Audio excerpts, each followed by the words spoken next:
Olá, professora Luciene. Assisti ao vídeo com as suas novas orientações quanto ao meu artigo e procurei adequar um pouco mais as minhas colocações. Assim, sustentado por suas orientações, reformulei meu texto e acrescentei novas ideias com o intuito de trazer, nesse momento, outras perspectivas para fundamentá-lo. Para iniciar essa nova etapa, gostaria de apresentar-me novamente e prosseguir de onde paramos. Meu nome é Luciene de Souza, sou graduada em Pedagogia pela Pontifícia Universidade Católica de Goiás, trabalho como pedagoga na Rede Municipal de Educação de Senador Canedo, Goiás. Atualmente estou trabalhando no Centro Municipal de Educação Infantil Dom Fernando Gomes, com crianças de 4 anos de idade. O tema escolhido para meu artigo é a importância da reflexão crítica digital na educação infantil. Buscarei como público-alvo crianças do agrupamento 3A do Centro Municipal de Educação Infantil Dom Fernando Gomes, Senador Canedo, Goiás. Por meio desse artigo, irei investigar como a educação infantil lida com as novas tecnologias digitais midiáticas em um contexto lúdico, pois o trabalho com crianças nessa faixa etária necessita de um olhar voltado para o universo infantil. Decidi que irei trabalhar na forma de reflexão teórica nesse artigo, pois vejo que a necessidade de buscar sustentação teórica nesse momento é imprescindível para a minha formação continuada. Para Moraes 2002, página 141, a pesquisa em sala de aula constitui-se numa viagem sem mapa. É um navegar por mares nunca antes navegados. Neste contexto, o professor precisa saber assumir novos papéis. De algum modo, é apenas um dos participantes da viagem que não tem itinerantes definidos, nem o percurso, nem o ponto de chegada. O caminho e o mapa precisam ser constituídos durante a caminhada. O CEMEI, ao qual faço parte do seu quadro de docente, recebem crianças cujos os pais residem em diversos bairros da cidade de Senador Canedo. Os pais são trabalhadores que necessitam do CEMEI para deixarem seus filhos. Eles possuem nível socioeconômico baixo, são trabalhadores nas diversas áreas como servidores públicos, secretárias, professores, vendedores, call centers, motoristas, comerciantes, donas de casa, entre outros. A instituição atende crianças de 0 a 5 anos e 11 meses e tem como finalidade o desenvolvimento integral da criança. Em termos legais, as instituições de educação infantil têm a função social de garantir os direitos da criança, buscando uma melhor qualidade de vida para elas. Tendo por base os seus direitos, é preciso garantir a elas uma aquisição da linguagem. Nesse sentido, as tecnologias é um meio essencial para ampliar as linguagens. Em minha formação enquanto docente na área da pedagogia, pude ter acesso ao uso dessas tecnologias através de matérias como aquisição e desenvolvimento da linguagem 1, 2 e 3, tecnologia e formação de professor e educação, comunicação e mídia, onde foi trabalhado o uso dessas tecnologias, tanto na educação infantil quanto no ensino fundamental. De acordo com Levy, 1993, as tecnologias se transformam em tecnologias da inteligência ao se constituírem enquanto ferramentas que auxiliam e configuram o pensamento, tendo nele, portanto, um papel constitutivo. Ao mesmo tempo, tornam-se metáforas, servindo como instrumentos do raciocínio que ampliam e transformam as maneiras procedentes de pensar. Para o autor, as tecnologias agem na cognição de duas formas. A. Transformam a configuração da rede social de ressignificação, cimentando novos agenciamentos, possibilitando novas pautas interativas de representação e de leitura do mundo. B. Permitem instruções novas, constituindo-se em fonte de metáforas e analogias. Mascachin e Actas, 2005, página 43. Dessa forma, buscarei sustentar esse artigo em autores como Ana May Barbosa, Fernando Cunha, Walter Benjamin, entre outros, pois esse trabalho está em suas primeiras formas e ainda estou pesquisando mais sobre o assunto. Para iniciar, irei trazer algumas considerações sobre a educação infantil e como o Brasil tem lidado com essa etapa da educação. Pensar em educação infantil, no atual contexto, é pensar em uma formação integral da criança. Diante disso, vários desafios estão postos, tanto para a administração pública municipal, quanto para profissionais que atuam na área de educação infantil. O espaço público de educação infantil sofre ainda hoje uma grande influência de uma concepção de educação assistencialista, pois não promove uma ação pedagógica crítica e libertadora, e é, ao mesmo tempo, contraditória em seus aspectos legais. A Constituição Nacional de 1988 trouxe pela primeira vez a expressão educação infantil, onde foi utilizada como lei para denominar as instituições que atendem crianças de 0 a 6 anos.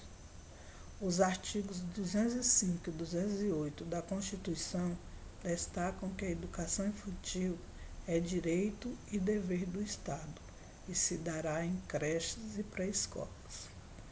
O Estatuto da Criança e do Adolescente, ECA, Lei número 8.069 de 1990, amplia a visão de crianças como sujeito de direitos e a Lei de Diretrizes e Bases da Educação Nacional, LDB, Lei número 9394 de 1979, vem reforçá-la ao entender que a educação infantil é a primeira etapa da educação básica, integrada ao sistema de ensino. A finalidade da educação infantil é auxiliar no desenvolvimento integral da criança, contemplando a ação da família e da sociedade. Recorro-me às leis apenas com a intencionalidade de explicar a vocês o quanto existe uma disparidade entre o mundo legal e o mundo real. As crianças não estão sendo respeitadas em seus direitos de educação integral. Tenho percebido nessas instituições de educação infantil que as crianças não têm nenhum acesso ativo com as tecnologias midiáticas. A professora Fernanda Cunha aponta o conceito de autogovernança. E essa limitação e falta de experiências com as tecnologias no ambiente escolar podem ter consequências negativas, pois a falta de um profissional habilitado e com conhecimentos críticos sobre o uso dessas tecnologias pode influenciá-las a serem meras reprodutoras, alimentando assim um mercado específico que produz brinquedos, programas de TV, alimentos, calçados, roupas, etc. Esse está aliado à força que a mídia exerce na sociedade contemporânea, criando e sustentando a necessidade de adquirir produtos. Castros, 1998, página 59, afirma: a cultura de consumo, apoiada nas imagens vinculadas pela mídia, onde anúncios e propagandas de produtos integram o nosso cotidiano, desencadeou um processo pelo qual o lugar da criança e do jovem na cultura foi redefinido engendrando novas práticas culturais que confrontam a posição social que a criança tem ocupado na sociedade moderna enquanto consumidora. A criança foi alçada ao mesmo status de adulto.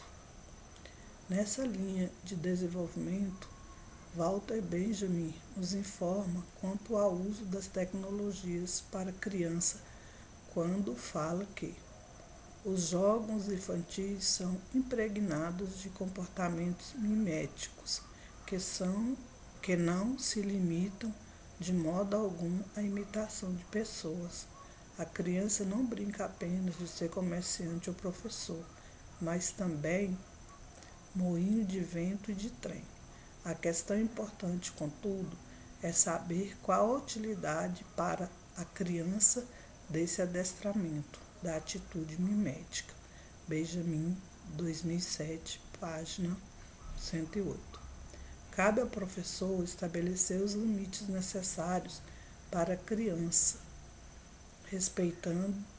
a respeito do uso de brincadeiras, vídeos e emprego das tecnologias disponíveis nos ambientes escolares, para que a criança não seja apenas um sujeito passivo, recebendo comandos sem que haja ali uma interação entre o ser, em sua essência, e a ferramenta, a máquina.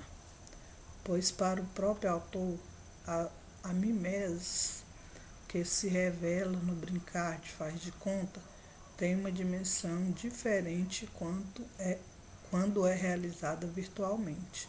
As contribuições de Benjamin a respeito da história do brinquedo e suas configurações sociais determinadas pelas tecnologias crescentes são marcantes. Nestes pequenos objetos cotidianos da infância, o social se revela nas dimensões que se estendem da cultura ao inconsciente.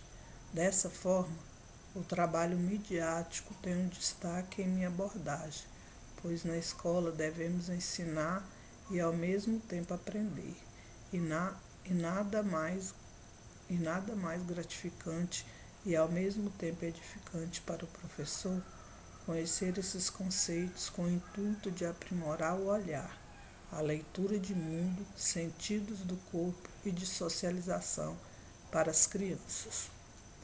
O educador deve ter como finalidade a criação de situações que possam ampliar as compreensões pessoais, leitura e cultura de seu mundo, e as artes midiáticas talvez sejam um desses caminhos, onde as crianças, no uso ativo das tecnologias, mas com intentos pedagógicos que promovam a cidadania e a ação crítica, tornando-se protagonista e se constituindo como um ser pensante, podendo assim desenvolver sua autogovernança.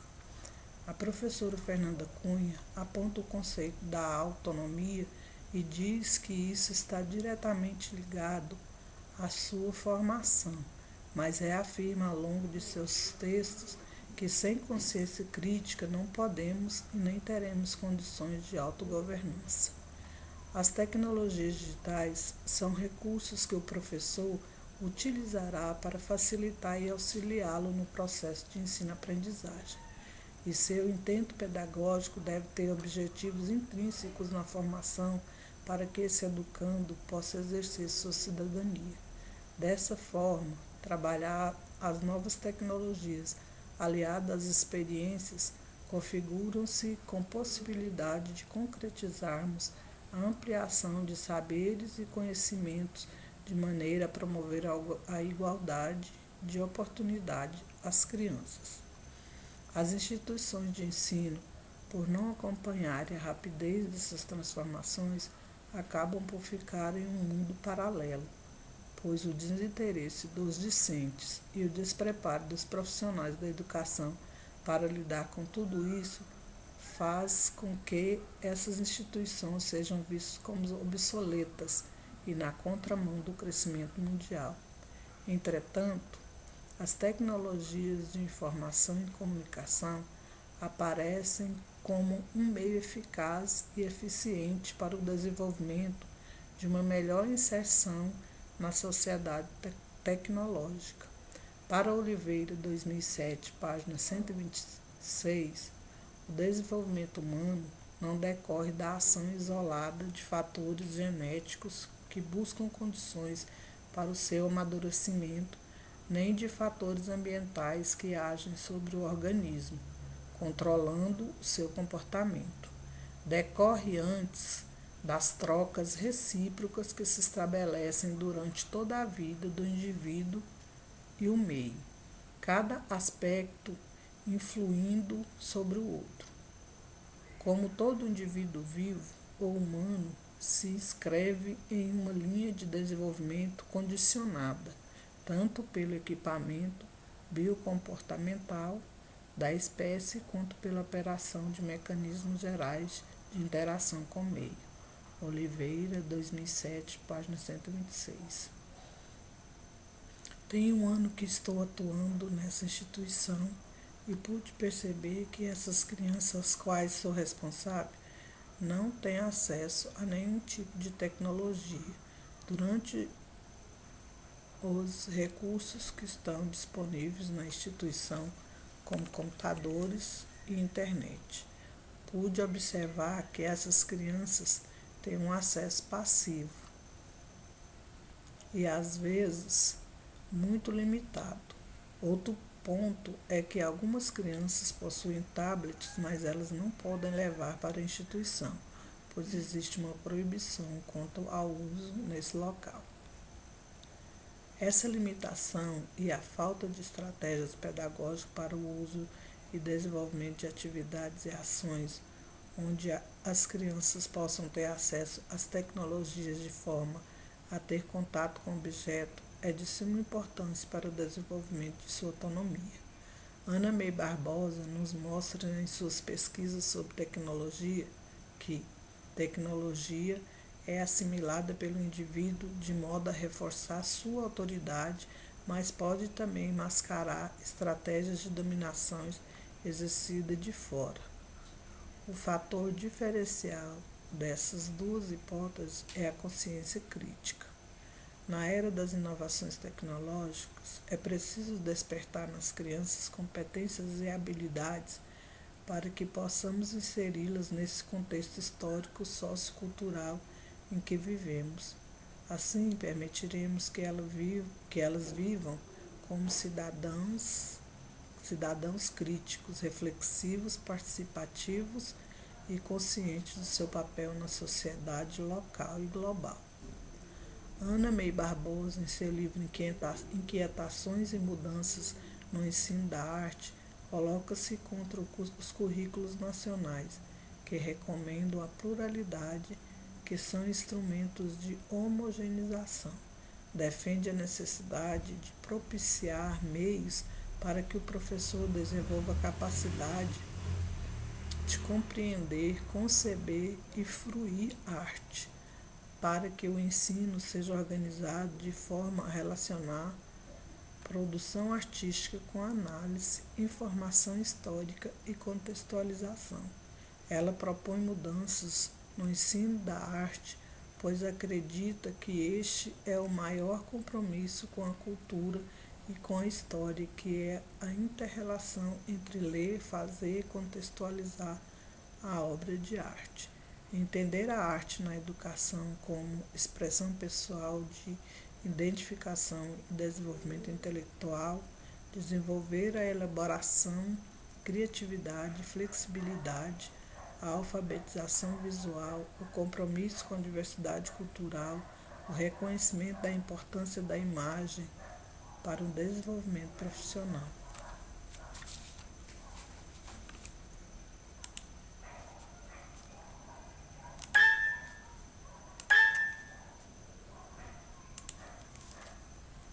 Só